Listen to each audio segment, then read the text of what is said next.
Hey everyone, I definitely agree with Terence Cochran in his position that he takes in regards to this article as it pertains to Facebook. I mean, you've heard all those in the established media, and really, what are you talking about, the political class and the media class in this country, or in other countries as well. But as a Canadian, I'm going to be focusing on my own country.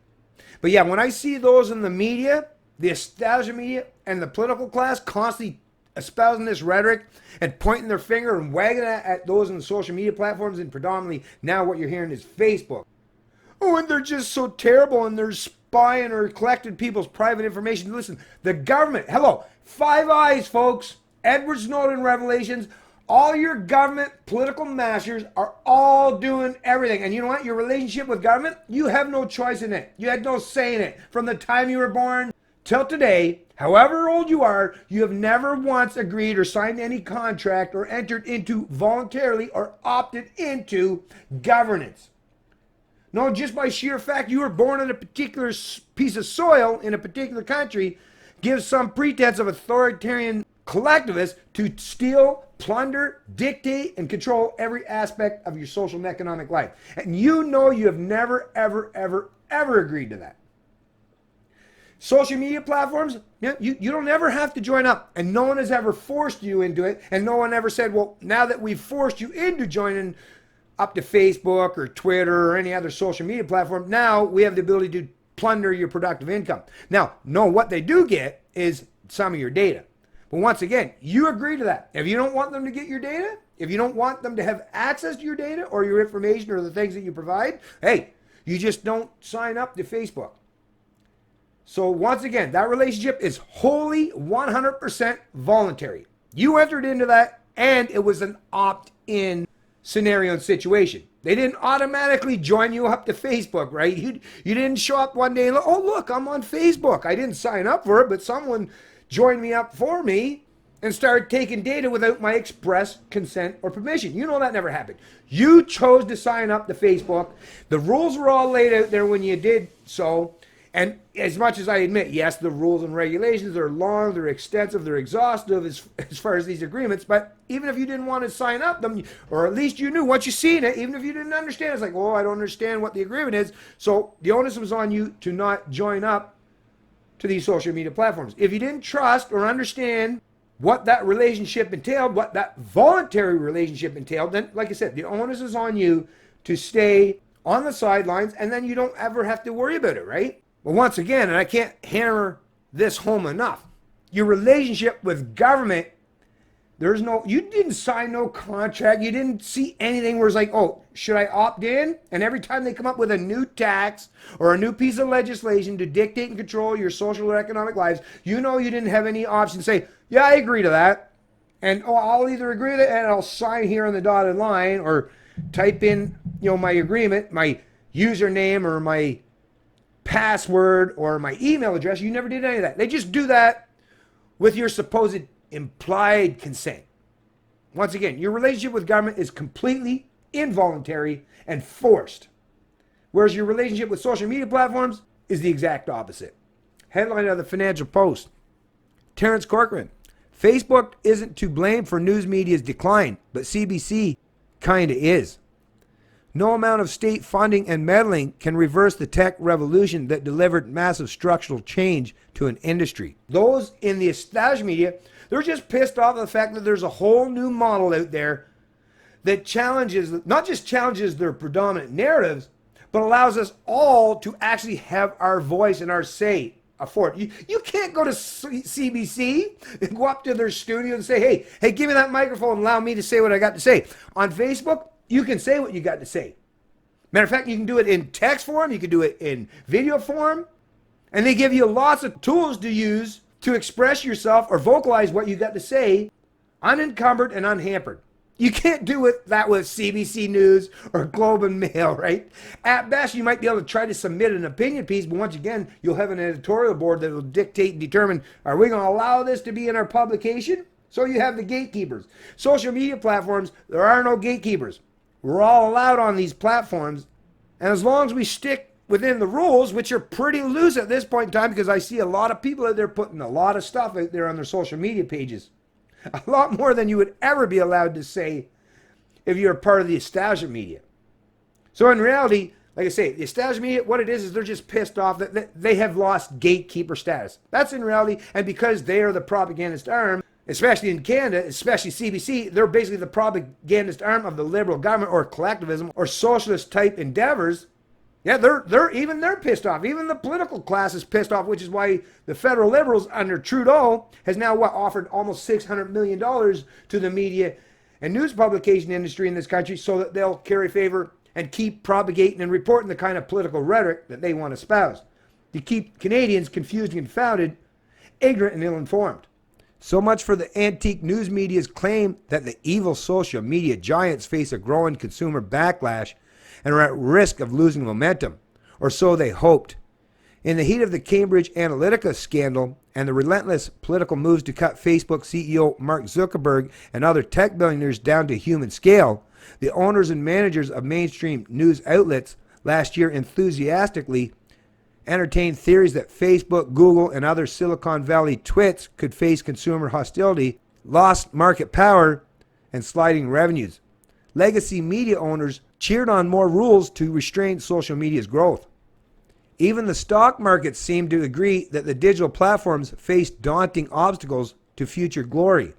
In July last year, the investors put Facebook shares on a 5-month 43% slide from US 217 to US 125. The theories this week turned out to be mostly wishful. Facebook shares jumped back to as high as US 199 after the company reported a 26% increase in first quarter revenue to US $15 billion. A sure sign that America's tech companies have emerged triumphant from the fog of so much political firebombing. Shares of Google's parent, Alphabet, are back up to their all-time high around US $1,250 per share in anticipation of the corporation's first quarter fiscal report on Monday. As Facebook and Google ad revenues soar, traditional advertising-dependent journalism-based media continues to lose ground, including the newspaper industry. In a Yahoo Finance interview this week, investment mogul Warren Buffett described the newspaper industry's transformation as going from monopoly to franchise to competitive to toast. The toastiness of newspapers and other traditional sources of journalism, television, networks, radio, magazines is well documented, but the raw details are still alarming. A new report this week from Winnipeg media consultant Ken Goldstein's Communication Management Inc. contains a series of statistical graphs that plot the astounding collapse of the Canadian newspaper industry's business model. While there's nothing really new here, the visual scale of the decline as plotted by Goldstein is stunning.